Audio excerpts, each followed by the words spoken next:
Thomas Soto, 6h-9h sur Europe 1. Le débrief de la matinale, les temps forts de ce que vous avez entendu ce matin sur Europe 1. Jean-Yves Le Drian était l'invité de l'interview politique tout à l'heure à 8h20, le ministre de la Défense qui a estimé que des centaines de milliers de migrants attendaient de pouvoir passer en Europe depuis la Libye. Il a ensuite ajouté que 800 000 était un chiffre à peu près convenable. Il est aussi revenu sur Daesh qui est en train de reculer. Écoutez.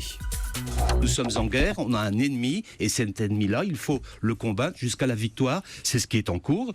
Aujourd'hui, Daesh a reculé en Irak et en Syrie. Ils continuent à reculer. Ils ont perdu un peu plus de 25% du territoire que Daesh occupait jusqu'à présent. Ils ont perdu des villes importantes comme Ramadi, comme Sinjar, comme récemment, il y a quelques jours, Shedadi en Syrie. Ces combats-là doivent se poursuivre. Ils se poursuivront à Mossoul. Ils se poursuivront à Raqqa jusqu'à ce que nous ayons éliminé Daesh. C'est l'objectif. La ville de Sevran en Seine-Saint-Denis est-elle le Molenbeek français? L'une de ces mosquées a même été surnommée la mosquée de Daesh. Le maire de Sevran, Stéphane Gatignon, est venu s'expliquer ce matin. C'était à 7h45 dans l'interview Vérité. Tout de suite, j'ai rencontré les services préfectoraux qui sont mes interlocuteurs et le sous-préfet du Raincy pour lui expliquer la situation et lui demander de fermer la salle.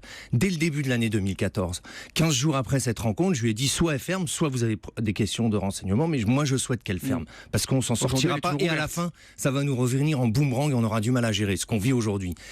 Donc vous dites que c'est l'État qui n'a pas fait son boulot. Il est revenu me voir 15 jours après pour me dire, écoutez, monsieur le maire, ce qu'on souhaite, c'est du renseignement. On souhaite que la salle reste ouverte pour du renseignement. Beaucoup de réactions. Un commentaire très dur de nos auditeurs après l'interview de Stéphane Gatignon. En écoutant le maire de Sevran sur Europe 1 matin, effroi devant l'impuissance révélée de nos institutions face aux extrémistes. Ça, c'est Éric Hellard, qui est par ailleurs vice-président du groupe UDI Modem au Conseil de Paris. On croit rêver devant tant de naïveté, d'angélisme et d'irresponsabilité, écrit Scott01, toujours sur Twitter.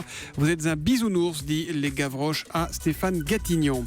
Dans l'actualité également ce matin, Antonin André qui nous le révélait à 7h15. François Hollande va faire un très joli cadeau au maire de France. Écoutez. Le gouvernement, je vous l'annonce, renonce au 3e tiers de la baisse de la dotation aux collectivités locales.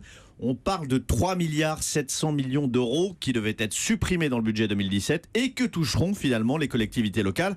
C'est un énorme ballon d'oxygène pour les territoires et en contrepartie, les collectivités devront s'engager à consacrer ces fonds à l'investissement, notamment dans les travaux publics. Il y a une contrepartie alors. Oui, il faudra investir dans les travaux publics, notamment parce que c'est un secteur clé pour l'emploi qui tourne un peu au ralenti par manque justement de marché public. Les experts d'Europe 1 tous les matins à 7h15 sur Europe 1. À l'occasion du Jeudi Saint, aujourd'hui donc, le pape va laver les pieds de 12 jeunes migrants. Notre journaliste Virginie Riva a pu recueillir le témoignage de l'un d'entre eux. Il s'appelle Amédi et il n'en revient toujours pas. Écoutez, c'était à 7h30 dans le journal d'Hélène Zélani.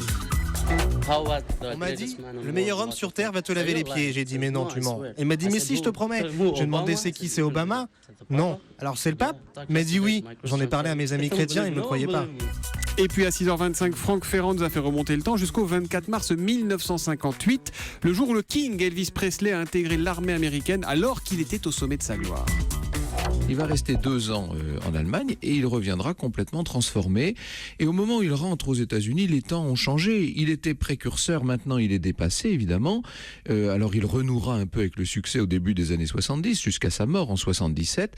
Mais ce ne sera plus jamais vraiment la même chose. C'est un vrai coup d'arrêt ce service militaire. Oui, c'est un coup d'arrêt. Et John Lennon dira « Elvis est mort le jour où il est entré dans l'armée ». I'm all shook up. I'm all shook up. My hand is shaking and my knees are weak.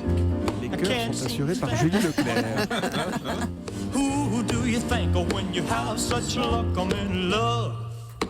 I'm all shook up. All shook up. Elvis Presley, aujourd'hui dans l'histoire qu'on retrouve tous les matins à 6h25 sur Europe 1.